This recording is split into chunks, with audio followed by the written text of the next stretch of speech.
Having trouble with AirPlay on your Spectrum router? You're not alone.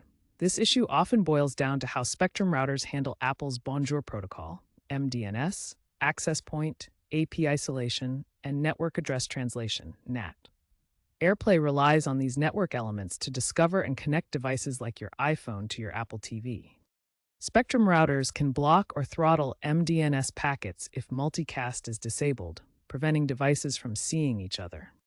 AP isolation, a security feature that isolates wireless devices, is often enabled by default, disrupting AirPlay.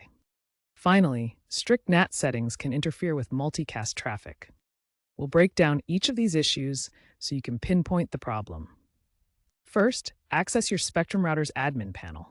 This is usually done by typing 192.168.0.1 into your web browser's address bar. Next, navigate to the wireless settings in your router's admin panel. Look for AP isolation and disable it. This security feature prevents devices from communicating with each other on the same network, which blocks AirPlay. Now, check your multicast settings.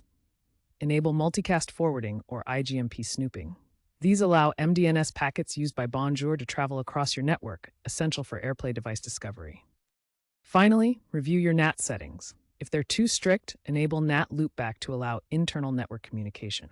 Also, forward UDP port 5353 for Bonjour and the port range 49152-65535 for AirPlay data. After making these changes, save your settings and reboot your router to apply them. If AirPlay still doesn't work, contact Spectrum support for further assistance. Remember, third-party routers often sidestep these issues entirely.